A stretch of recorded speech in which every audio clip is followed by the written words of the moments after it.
Bangers, berjumpa kembali dengan saya Delta Gonzalez dalam program Super Score Spesial Piala Dunia 2022 untuk edisi 16 besar. Kita sudah sampai di 16 besar dan yang akan kita bahas untuk laga kali ini adalah Brazil versus Korea Selatan. Sangat seru sekali karena kita melihat bagaimana perjuangan dari masing-masing timnas untuk bisa lolos dari fase grup dan sekarang mereka bertemu di 16 besar. Sudah bergabung dengan saya di sini ada dua wartawan olahraga Tribunnews Solo, Bang Giri dan juga Bang Devor Ismanto. Halo, apa kabar Bang Giri, Bang Devor? Baik, Delta. Oke, kita bertemu untuk mengulas Brazil versus Korea Selatan. Devor, Brazil nampak maksimal ya di laga pertama dan kedua, namun malah justru keok di laga terakhir. Gara-gara nih menurut saya karena menurunkan pemain lapis kedua. Apakah benar seperti itu dan pengamatannya jadi Bang Devor seperti apa nih untuk Brazil selama fase grup? Brazil menurut saya negara dengan kedalaman skuad yang paling bagus ya di Hmm, Piala Dunia, di mana mereka memiliki Neymar, Rodrigo dan juga Vinicius dan Tite di sini.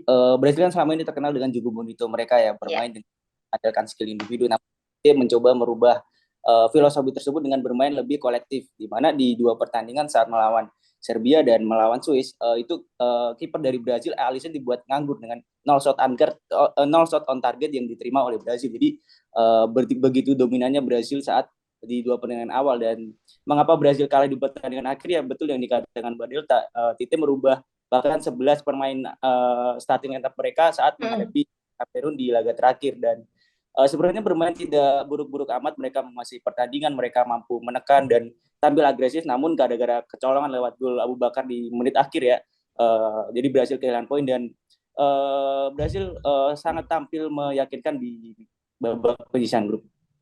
Oke. Meskipun juga di match ketiga bagi Brazil memang tidak berpengaruh apa-apa karena di dua match pertama mereka sudah berhasil memastikan untuk lolos 16 besar, 2-0 lawan Serbia dan 1-0 lawan Swiss. Oke, itu dari Brazil yang memang tampil mengesankan meskipun juga ada cacat di match ketiga mereka. Bang Giri, perjalanan Korea Selatan ya kalau kita lihat nampak seperti roller coaster juga, satu menang, satu draw, satu kalah, dan itu menghasilkan mereka bisa lolos ke 16 besar menjadi runner up dari grup H. Bagaimana pengamatan dari Bang Giri ini?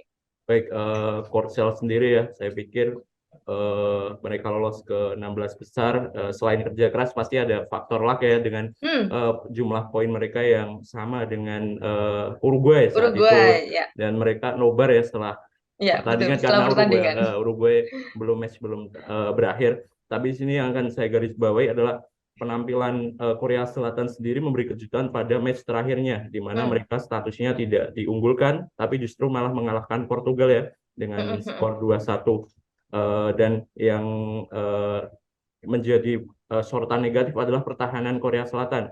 Saya tidak akan menyoroti lini serang karena memang dari 3 laga 4 gol, saya pikir lini serang Korsel sudah bagus karena eh, presentase dari tim-tim lain seperti Argentina, maaf Brasil, Hmm. kemudian Belgia, itu notabene mereka mencetak 5 sampai 4 gol. Berarti lini serang Korea Selatan tidak berkendala, tetapi yang menjadi masalah adalah lini pertahanan dari Korea Selatan sendiri. Skuad asuhan Paulo Bento kebobolan kalau nggak salah 4 gol dari 3 laga.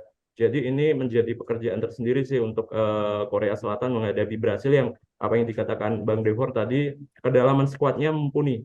Kemudian Ya. lini serangnya sudah lapis A, lapis B pun sama-sama bagus. Jadi saya pikir Kim Min Jae dan kawan-kawan harus lebih solid lagi untuk menghadapi Brasil nanti. Nah, itu dia tantangan berat pula bagi Korea Selatan melawan 5 kali juara Piala Dunia. Dan sekarang bertemu di mana memang Brazil memiliki kedalaman skuad yang oke, militan semua kalau pemain-pemain di Amerika Latin menurut saya. Itu dari pengamatan Bang Giri seputar Korea Selatan yang memang tampil mengejutkan untuk Piala Dunia 2022 ini, sama halnya pula pernah mengejutkan di Piala Dunia 2002. 2002. 20 tahun yang lalu kalau dihitung ya. Nah, Bang Devor, tanpa Neymar ya, ini Brazil ternyata juga tidak ada bedanya, malahan juga seolah kehilangan Neymar pun tidak masalah. No Neymar, no cry. Dan pemain lapisnya Neymar pun juga cukup mumpuni untuk bisa menggantikan peran Neymar. Nah, berdasarkan nih, Bang Devor mengamati dari kondisi ini, ada nggak sih gaya permainan Brazil ada Neymar maupun nggak ada Neymar? Neymar kan di Piala Dunia kali ini diberi peran khusus ya oleh Tite. Jika Neymar kita lihat Neymar 4 tahun lalu, dia adalah seorang winger. Ya. Tapi di Piala Dunia dia diberi peran sebagai playmaker oleh Tite di mana dalam format Hmm.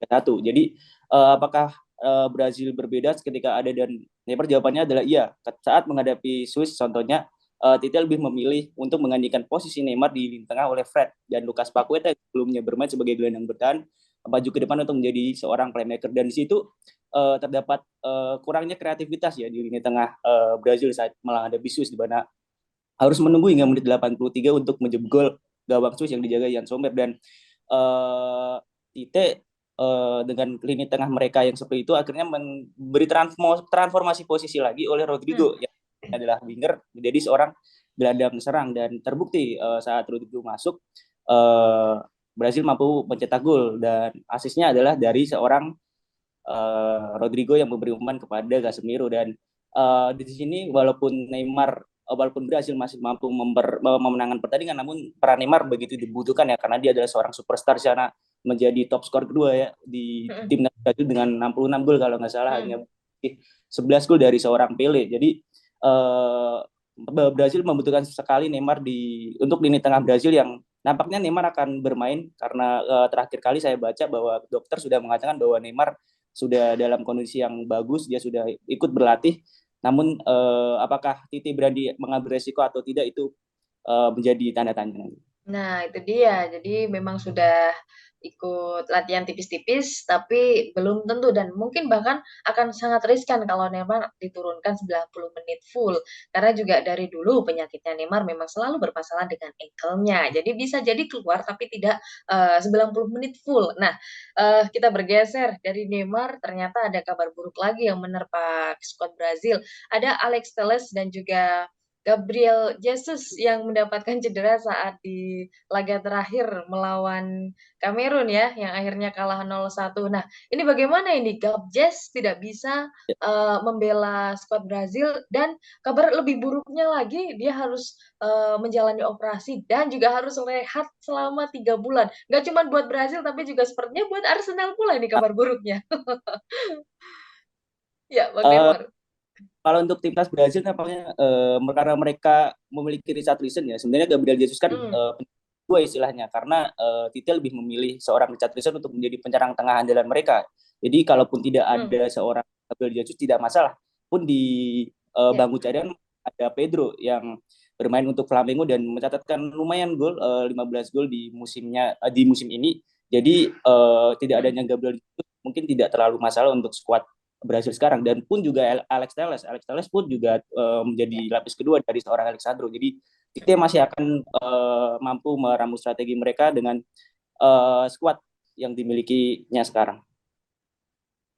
Nah, oke. Jadi saking memiliki kedalaman skuad yang mumpuni, ada pemain yang cedera pun pemain lapisnya masih bisa menggantikan si pemain yang cedera ini. Tite harus putar otak dan menurut saya putar otaknya nggak harus diputar-putar amat karena pemainnya juga sudah mumpuni Ya. semua di skuad Brazil. Itu kedalaman skuad dari Brazil yang memang ini badai cedera ini sangat tidak datang tepat waktu.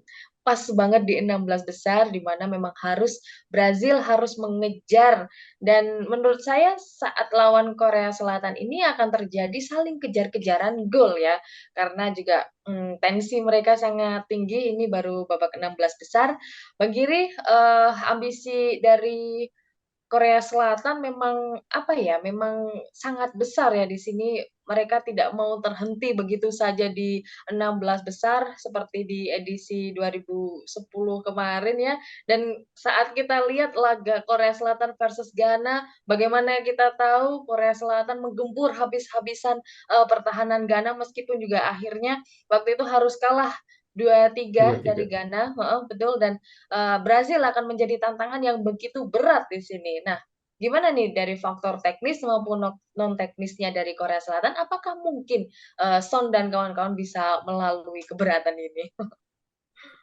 Saya pikir memang menjadi tantangan tersendiri ya buat Korea Selatan, apalagi disinggung Delta tadi, Mm-mm. cedera datang tidak tepat, tidak tepat waktunya ya ini, Mm-mm, karena mm-mm, Son Heung-bin sendiri dalam kondisi sebenarnya juga cedera walaupun di mm-mm. bagian wajahnya, dan terlihat dari permainan dia sangat gendong dan tidak memberikan dampak yang instan. Ya. Beberapa kali dia sangat di parking ketat, itu menjadi masalah sendiri ya dari teknis permainan. Mm-mm. Bagaimana Son yang seharusnya bisa menjadi goal getter dari lini serang Korea Selatan ini zero ya, masih 0 gol di 3 fase grup. Dia hanya mencatatkan 1 assist untuk gol Hwang Hee-chan di match pamungkasnya. Ya. Dari sisi teknis, selain Son sendiri juga eh, ada pemain yang seharusnya ditampilkan tapi diturunkan di babak kedua seperti Hwang Hee-chan itu Ya. sendiri, labelnya adalah dia deputi dari Son. Ketika Son tidak dalam performa terbaik, dia baru dimainkan. Ini yang menjadi tanda tanya besar untuk Paulo Bento ya, mengapa Son yang sudah di marking ketat tetapi Hwang Hee-chan belum dimainkan juga. Ini menjadi masalah teknis. Kemudian non teknisnya, dari non teknis Korea Selatan mendadak bintang sih di Piala Dunia Ya. edisi 2022 Betul, ini, betul. karena banyak pemain yang ya ada banyak pemain yang dapat sorotan lah, kayak Cho Gyun-sung yang mencetak 2 gol ya kemarin Mm-mm. itu, kabarnya sampai harus mematikan Sosmednya. sosmednya dan handphonenya karena dia terganggu sendiri dengan pesan DM yang dikirim idola ya, para idolanya. Dan ini menjadi sisi non teknis yang sedikit banyak bakal mengganggu persiapan tim Korea Selatan. Dan jangan lupa bahwa Brasil versus Korea Selatan ini menjadi tajuk adu gengsi antara Richarlison dan Son Heung-min yang memang sama-sama dari Tottenham Hotspur. Musim ini keduanya memang kurang kurang terbukti ampuh sih di lini serang Tottenham, tapi di Piala Dunia mungkin bisa diperbaiki lah kayak gitu. Hmm. Ya, jadi Wang Hee-chan juga menurut saya harus lebih banyak bermainnya karena kemarin dia diturunkan pun langsung menjadi man of the match ya.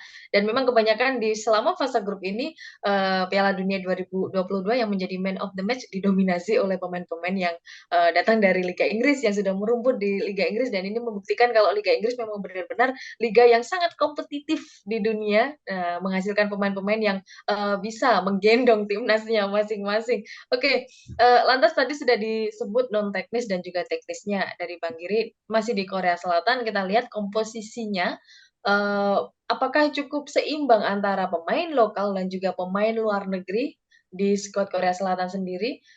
Gimana nih Bang Giri? Saya pikir komposisi merata ya, tidak ada pengaruh Mm, masalah luar negeri dan dalam negerinya, karena mm, saya mm, pikir ada ya, saya sebutkan tadi ada Cho Gyesung dengan mm, dua mm. gol itu membuktikan dia bermain untuk John Book Hyundai kalau nggak salah. Ya, Jadi ya. dengan 2 golnya ini membuktikan kualitas pemain yang merumput di luar Korea Selatan dan di dalam Korea Selatan tidak berbeda jauh. Di sini hanya Mm, yang menjadi penentuan adalah bagaimana Paulo Bento meracik strateginya, pintar-pintar dia bagaimana menemukan formula yang tepat ketika menghadapi Brasil nanti. mm, Dan mm. saya pikir Korea Selatan bisa sih untuk mengalahin Brasil kayak gitu. Oke, jadi untung saja kemarin Uruguay tidak menambah gol.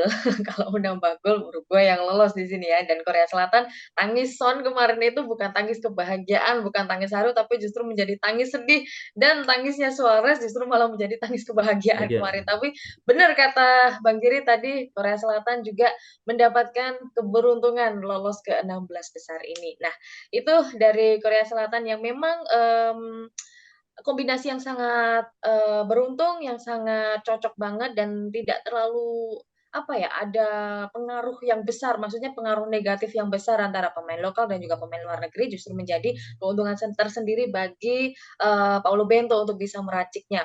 Dan untuk Brazil, Bang Devor, di sini Brazil memiliki pemain-pemain yang kualitasnya bisa dibilang lebih di atasnya Korea Selatan. Nah, apakah akan menjadi lawan yang sepadan ini Korea Selatan, atau justru akan memberatkan Brazil saat melawan Korea Selatan?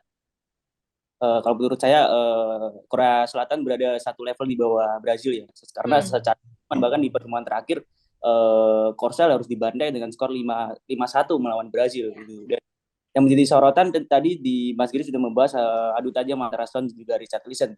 Di mana Richarlison di Tottenham Hotspur dia berperan sebagai seorang winger ya. Namun ketika dia bermain di Brazil, Tite memberi kepercayaan kepadanya untuk jadi seorang pemain nomor 9 yang terbukti 2 gol berkelas yang dia ciptakan di pertandingan pertama itu menjadi menjadi apa ya, isyarat bahwa dia akan tampil tajam melawan Korea Selatan. Apalagi Korea Selatan juga tidak terlalu bagus-bagus amat di pertahanan dia, bahkan kebobolan 3 gol saat melawan Ghana pun juga harus lolos ke babak 16 besar dengan susah payah, dan juga ada faktor luck di situ. Jadi apakah Brazil dan Korea Selatan akan berjalan seru? Kalau menurut saya Brazil akan menang dengan skor yang mencolok. Berapa itu? Apakah juga 5-1? Mungkin kita 3-0 atau 4-1. 3-0 atau 4-1, luar biasa. Ini sangat mencolok ya untuk baru sampai babak 16 besar di sini. Oke, 4-1 maupun 3-0 dari Bang Devor. Bang Giri, apakah juga akan prediksinya akan ada skor mencolok, hujan gol atau saling serang atau jual beli serangan seperti apa ini? Saya pikir Korea Selatan lebih bertahan terlebih dahulu yang babak pertama untuk membaca situasi. Kemudian Paul Ben itu pasti akan menerapkan pertahanan yang kokoh, mengingat ya itu tadi lini serang Brasil memang sangat mumpuni. Kemudian untuk skornya saya pikir Korea Selatan 1-0 terbukti kemarin bisa mengalahkan tim jagoan Portugal dengan 2-1 ya. Ya, kala itu juga Portugal memang lebih dijagokan daripada Korea Selatan, tapi justru Korea Selatan yang menang. Nah, di sini Brazil yang sedikit dijagokan, tidak tahu nanti hasilnya seperti apa, karena Korea Selatan juga sudah membuktikan meskipun tidak didampingi oleh pelatih karena mendapatkan kartu merah saat berjumpa dengan Ghana di match kedua, namun juga mereka bisa bangkit tanpa pelatih yang mendampingi. Itu sisi plusnya dari Korea Selatan yang membawa semangat Asia kan ya, seperti itu. Oke, jadi nanti bisa menjadi rekor tersendiri. Apakah Jepang juga bisa melaju ke babak berikutnya? Korea Selatan apakah juga bisa? Kita nantikan saja. Dan Tribuners, untuk laga Brazil versus Korea Selatan ini akan digelar di Stadion 974 Doha pada Selasa 6 Desember pukul 2 dini hari. Jangan lewatkan untuk menontonnya. Dan terima kasih, thank you banget untuk Bang Giri dan Bang Devor untuk ulasannya. Thank you, Mbak. Ya, Tribuners, jangan lewatkan program Super Score spesial Piala Dunia 2022 yang akan tayang di YouTube Tribun News dan Facebook Tribun News. Kami tayang setiap hari selama gelaran Piala Dunia, kita kawal sampai final ya. Saya Delta Gonzales, pamit undur diri. Sampai jumpa di ulasan berikutnya.